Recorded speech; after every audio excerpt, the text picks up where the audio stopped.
समास और समास विग्रह बाय सचिन संसार।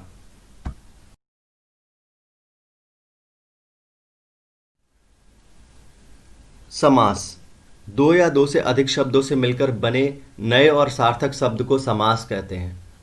जैसे राजपुत्र, सीताराम, सुख दुख आदि। समास विग्रह किसी समास पद के शब्दों को अलग अलग करने पर समास विग्रह होता है। जैसे राजा का पुत्र, सीता और राम, सुख और दुख आदि। महापुरुष महान है जो पुरुष। महापुरुष एक समास पद है। महान है जो पुरुष उसका समास विग्रह। हमने कई बार देखा है कि इसका पूर्व पद प्रधान है, इसका उत्तर पद प्रधान है।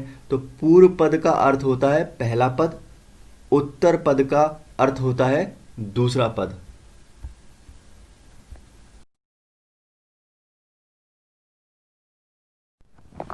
समास के भेद। समास के 6 भेद हैं। अव्ययी भाव समास, तत्पुरुष समास, कर्मधारय समास, द्वंद्व समास, द्विगु समास और बहुब्रीहि समास। अव्ययी भाव समास, इस समास का पहला पद प्रधान होता है। दूसरी बात, इस समास का पूरा पद अव्यय होता है। अव्यय क्या होता है? वे शब्द जो लिंग, वचन, कारक, काल के अनुसार नहीं बदलते हैं अव्यय कहलाते हैं। इसमें पहला पद उपसर्ग होता है, यह याद रखने वाली चीज़ है। कभी कभी एक ही शब्द की आवृत्ति 2 बार होती है। बेकसूर, बिना कसूर का, तो बे इसमें उपसर्ग है और बे पहला पहला पद भी है, प्रधान है ये। यथाशक्ति, शक्ति के अनुसार यथा उपसर्ग है और यथा प्रधान शब्द भी है इसका।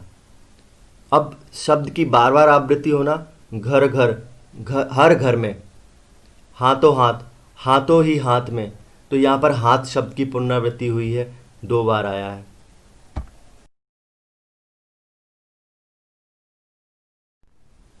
तत्पुरुष समास, ये एक बहुत इंपॉर्टेंट समास है। इस समास में दूसरा पद प्रधान होता है, उत्तर पद। 2 पदों के बीच कारक चिन्ह या विभक्तियां होती हैं। इसमें 6 कारक प्रयोग में लाए जाते हैं। कर्ता कारक और संबोधन कारक का उपयोग इस समास में नहीं होता है। जैसे इसके उदाहरण है, स्वर्ग प्राप्त, स्वर्ग को प्राप्त, कर्म कारक। रस भरा, रस से भरा, करण कारक। सत्याग्रह, सत्य के लिए आग्रह, संप्रदान कारक। रोग मुक्त, रोग से मुक्त, अपादान कारक।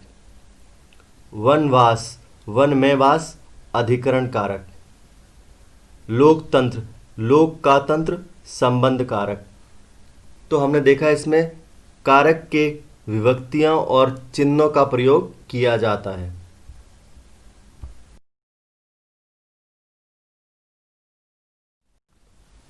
कर्मधारय समास, इस समास में पूर्व पद विशेषण होता है। पूर्व यानी पहला, दूसरा पद विशेष्य होता है। तो विशेषण जो किसी की विशेषता बताता है और विशेष जिस वस्तु की विशेषता बताई जाती है। इसमें दूसरा पद प्रधान होता है। समास विग्रह करने पर दोनों पदों के मध्य है जो, के जैसी, जैसा, के समान आदि शब्दों का प्रयोग होता है। जैसे मंद बुद्धि, मंद है जो बुद्धि, तो इसमें बुद्धि की क्या विशेषता है कि वो मंद है। चंद्रमुख, चंद्रमा के समान मुख, इसमें मुख की क्या विशेषता है कि वो चंद्रमा के समान है। अगला है द्वंद्व समास, दोनों पद प्रधान होते हैं। बहुत सरल समास है ये। दोनों पद अक्सर एक दूसरे के विलोम होते हैं। सुख दुख, लेना देना, आना जाना, माता पिता, ऊंच नीच, दोनों पद और या शब्द से जुड़े होते हैं। जैसे दाल रोटी, दाल और रोटी।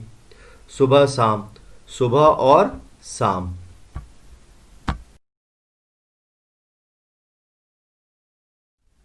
द्विगु समास, पहला पद संख्यावाचक विशेषण होता है। संख्यावाचक जो किसी संख्या संबंधित विशेषताओं को बताता है। कभी कभी दूसरा पद भी संख्यावाचक हो सकता है। पद समूह या समाहार यानी ग्रुप का बोध कराता है। जैसे तिरंगा, 3 रंगों का समूह। सप्ताह, 7 दिनों का समाहार या समूह।